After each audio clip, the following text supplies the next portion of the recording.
Hello everyone and welcome back to Arctic Retro. This is the March 23 edition of Mail and Donations, and in this video I'm gonna take a look at what I got the last month through my mail. There wasn't a lot of things going on the last few weeks, so this is gonna be a kind of a short video. Hopefully it's a little bit interesting after all. If you have anything you want to donate to my channel and you want to have it shown in my videos, then just send me a message and we can arrange that. Alright, let's take a look at what I got the last month.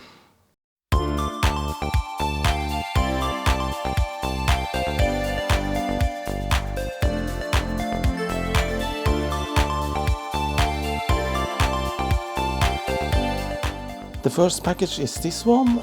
It's more like a letter, very thin. I simply don't remember what this could be. Very hard to open. There's some plastic on the outside and there's some opening mechanism here. Okay, that didn't work. Okay, look at that. Oh, that's a nice little keyboard membrane for the Sinclair ZX81, copyright 1914. So yeah, it's fairly new, but some years ago it was produced, but it is unused. Okay, coming up is some restoration projects on some Sinclair machines, ZX80, ZX81. So I bought this one and a couple of other keyboards to replace on those machines. I found this on eBay, a UK seller, and the price was 19 UK pounds, but with shipping and taxes it came up to totally 40 British pounds. Then we have this package, small China package. Yeah, it's been repacked in Norway. Okay, let me see, what do we got here? Yeah. I was thinking I am a little bit of a retro guy who loves the 80s, so why not? I bought this watch. This is kind of a retro item for me, I think. I can stop using my Apple Watch and instead use this one. I'm not sure if it's any particular brand or anything. Yeah, it fits. This is probably the cheapest watch you can find. Yeah, it has a light, it has different modes, date, clock, probably a stopwatch as well. It's probably some kind of protective film on the clock here. Now it's more clear. Okay, 5-6 euros on eBay. Is it worth it? Probably not. Is it fun? Yes. Another small China package. It says mechanical hardware parts. It's declared as gift, which is not correct in this case, since I bought it and paid for VAT. So let's open it up.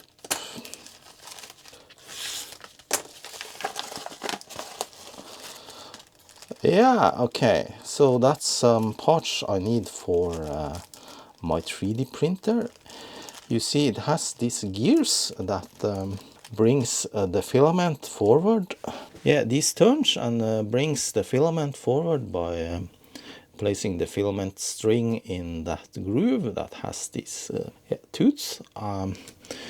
It has a name, I don't remember now, but these are quite expensive if you want to buy the originals. So I got this from China, which are copies. And these were dirt cheap, probably not as long lasting because it's probably cheaper metal, I don't know, but I'm gonna try it anyway and see if it works. And if it's not working, then I'm gonna buy the original ones. The originals, I think, is made in the US and is used by a lot of 3D printer manufacturers. This package came from the UK and it came from Phil Ruston, and Yeah, that's the guy behind the Retroleum shop, where you can find a lot of retro computer parts. And yeah, it says here computer components, other. Yeah, and this was sent as a regular letter, postage cost £3.25. And yeah, let's see if I can open this without breaking the box. I like these boxes, they can be reused. I broke it anyway. So what do I have here? Parts. And again, this is for those Sinclair machines that I'm gonna restore. The ZX81s. And yeah, I got just some capacitor pack and some of the contacts that are used for the cassette, because some of them were worn out apparently, and also some of the rubber feet. So this is 2 capacitor kits. Only 2 capacitors. I probably have them in my parts bin already. So total including shipping for this was 1821 UK pounds. Next is this one.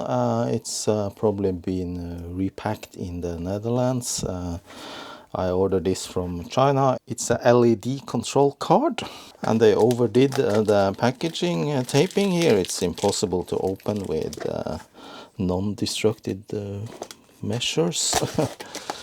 So let's take a look at this. It's not a retro related thing. It's a LED controller card, and I'm gonna use it for a particular purpose. This is modern electronics. Oh, it's a long hair. Can you see it? Chinese hair. Yeah, it's a controller card for LED display panels. Yeah, it's USB based, so you can connect it up to a computer and control the LED panel from the machine, from using some software to control the LEDs. Small battery, and I think this has Wi-Fi, or maybe not. I can't see a Wi-Fi antenna here. Yeah, and that goes with this. This also came from China. I think I found this and the LED control card on AliExpress. It says printed circuit board, but I think it's a LED panel. Hopefully it's not broken. No, it's not. It's not the LED panel. This is something completely different. Yeah, well packaged. This is also a keyboard for the ZX81. And this is a different kind. I bought this from Germany, a seller on eBay. And this is in fact a thicker one. It is a PCB.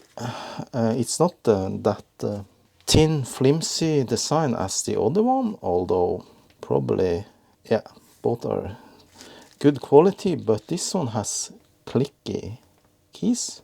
Can you hear that? So this keyboard actually has real switches and not the membrane type as this one. Yeah, so I just want to try it out, see what's best. Different kind of wires. So where's that LED panel? Is it this one? I'm not really sure. Ah, they repacked this, probably to save a few bucks. 2 orders into one. Yeah, let's see. There's no declaration. It's in Chinese. Unfortunately, I cannot read Chinese. It's all Greek to me. I mean, it's all Chinese to me. Yeah, this is that LED panel. Yeah, as you can see, it's quite large and solid. So you hook this up and control it with that controller, power it up, and yeah, there's the signal cable, and you can connect several of these together so that you get one wide one, and that's exactly what I got. I got two, so they don't have a border, so they fit very well, nice together. I'm not gonna test these now. This requires a little bit of research to figure out how to use, but my plan is to use this for something retro related, like hooking it up to a Commodore 64. Wouldn't that be cool? So what's in this then? Probably something I need for that LED panel. No, this is something completely different. This is a collection of ICs. So this was two different orders, that LED panel and these chips, and I bought them on AliExpress from two different sellers. Still they came in the same package. Strange. So yeah, these are just regular LS74 LS types of logic chips. 74 HC21. Yeah, different kinds of chips that I might or might not need later. But I thought there were more than this. I have to check my order, but it's like around 40 different types of logic chips. Obviously I need these when I repair computers. So these are the most standard ones: 7400, 7402, 04, 05, 08, and 14, 21, 30. And these are some of the more complex ones: 373, 374, 245, 244, and these are bus transceivers, or used for data bus operations on a computer. And yeah, nice to have. I have a couple of other kits, same kind, but different types of chips that the other kit doesn't have. Cheap on AliExpress. I don't remember what I paid, probably like 10-15 euros. Final package of the month is this one. This was sent from Norway, and yeah, it's something I bought for an Atari machine. for several Atari machines. Alright, it looks like some floppy diskettes. Yeah, it's a few games for the Atari ST line of computers. I am planning to make a video about the Atari ST. I got a couple of machines recently that I haven't covered yet in my channel, and that are also in some need of restoration. And I don't have a lot of software for the Atari ST, so I bought this quite cheap. It's Last Ninja 2. It's a power pack with Bombusal, Bombjack, and Xenon, and Gauntlet 2, and Space Harrier. Alright, that was it for this video. I hope it was kind of interesting to see what I got the last month. Thanks for watching, and a special thanks goes to my patrons. See you, bye bye.